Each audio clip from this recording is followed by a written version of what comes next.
Revisamos noticias internacionales y Brasil marca un punto de inflexión en su control de la pandemia o su descontrol de la pandemia, Mariana, como sea.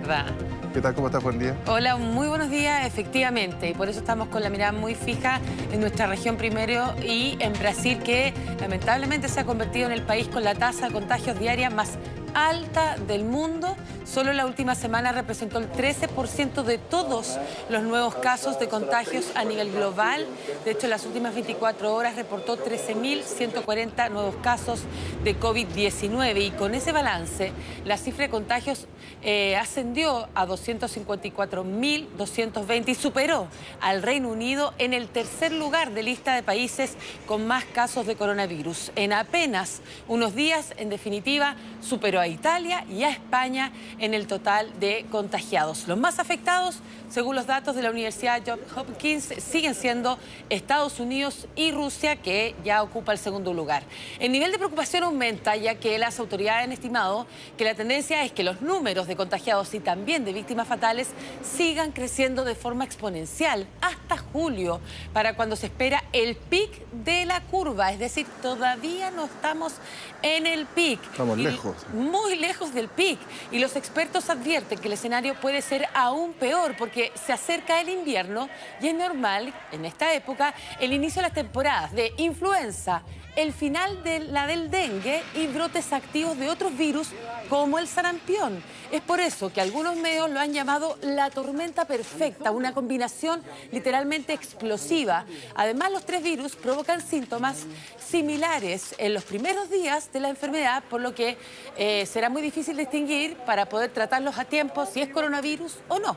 Sin embargo, se llenan en estos momentos las unidades de cuidados intensivos de los hospitales y pese a ello, el presidente Jair Bolsonaro sigue en esta guerra política, literalmente, contra las medidas de aislamiento que decretan los gobiernos regionales o los gobernadores y a favor de la vuelta a la normalidad por parte del mandatario para poder reactivar la economía. Este tira y afloja que sigue tan tenso, ¿verdad?, en Brasil. Y tal como lo vimos en Italia y en España, ahora Perú ha estado sufriendo, como comentábamos desde ayer, el colapso de algunos hospitales, la falta de insumos y también de médicos que deben priorizar a quién salvarle la vida debido al COVID-19. Una cruda realidad que se reporta en momentos en que el país ya supera los 2.600 fallecidos. En las últimas horas ha hablado el vicedecano del Colegio Médico de ese país, Ciro Maguiña, quien ha indicado que el sistema de salud está al límite debido al incremento de casos graves de COVID-19 tanto en Lima como en otras regiones peruanas. Afirmó que el colapso está a puertas no solo en los hospitales, sino también en las clínicas que ya están prácticamente llenas, las clínicas privadas.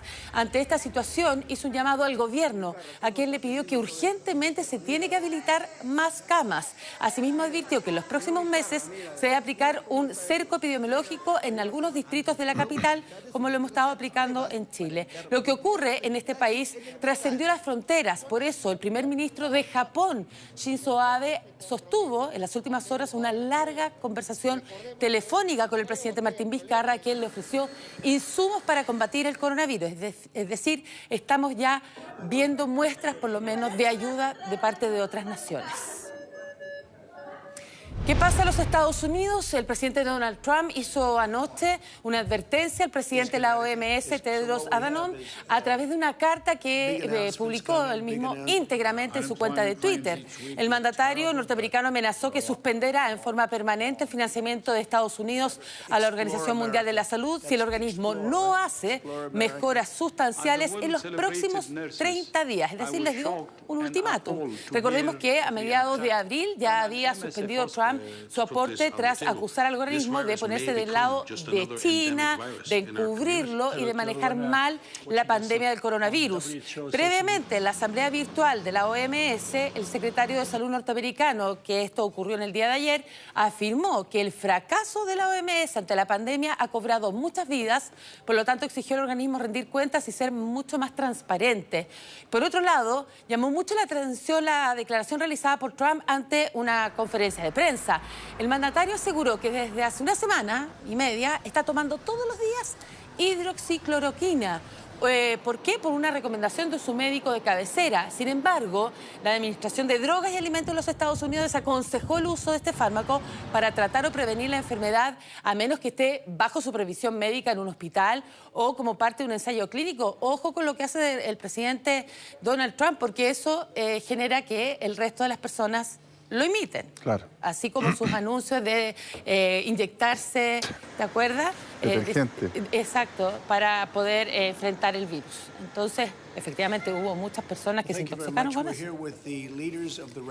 Y seguimos los Estados Unidos porque en plena pandemia, fíjense bien en la imagen, la policía tuvo que intervenir en esta fiesta masiva, bien masiva, que se realizó en Volusia, localizado al este de Florida, muy cerca ahí de Orlando, para que se ubique. Eran más de 1.500 las personas que estaban participando en este festejo realizado en plena calle, sin cumplir evidentemente con los protocolos de distanciamiento social, menos el uso de las mascarillas. La llegada de los uniformados provocó un clima de mucha tensión que terminó con hechos de violencia y también de arrestos. Veíamos los videos que había grabado la oficina del alguacil del condado, que muestran a cientos de personas celebrando al lado de sus vehículos y la llegada de los policías en medio de este tumulto, a los que recibieron lanzándoles objetos. Calificaron estas fiestas como peligrosas, sin sentidos y vergonzosas en medio de la crisis del coronavirus, que ha dejado cerca de 2.000 muertos solo en el estado de Florida y más de 45.000 casos confirmados. Ese estado, para que usted se haga una idea, se encuentra en la primera fase de reapertura económica, pero obviamente que este tipo de fiestas aún no están autorizadas. Veamos cómo está Europa, específicamente España en el día de hoy, que hay nuevas regiones que han iniciado su desconfinamiento, que ya es una realidad para el 70%, sin embargo aún siguen excluidas de esta medida Madrid y Barcelona, las zonas más golpeadas por el coronavirus. En la 10ª semana de restricciones el país consiguió reducir notablemente la incidencia de la enfermedad. En las últimas 24 horas se registraron 59 fallecimientos y 285 contagios, cifras no vistas desde hace más de 2 meses.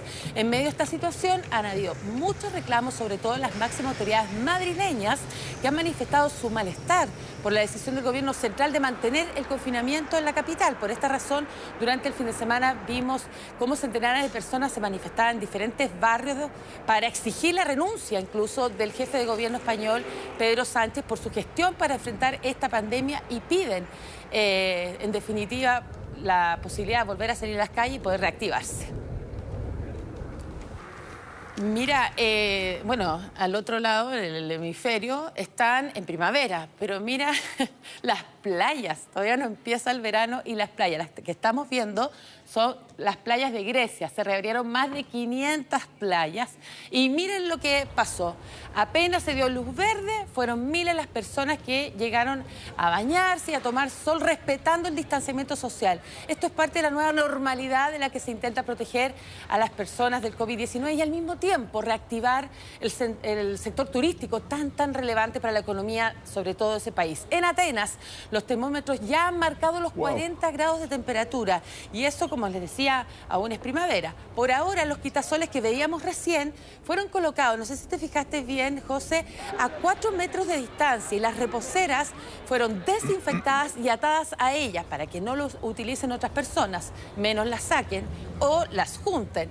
Por el momento, solo se permiten 40 personas por cada 1.000 metros cuadrados, o si no, las empresas se enfrentan a multas bastante cuantiosas, entre 5.000 y 2.000 euros, si no siguen este tipo de reglas, porque claro, estamos en el hemisferio norte ya próximos al verano, las playas, el sector turístico es muy relevante para la economía y esto lo vamos a tener que empezar a ver y cómo van a ser las consecuencias de estas medidas, si son efectivas o no. ¿Y cómo se va a reactivar el turismo? Hay muchas aglomeraciones en los famosos museos de los distintos países europeos, palacios, qué sé yo.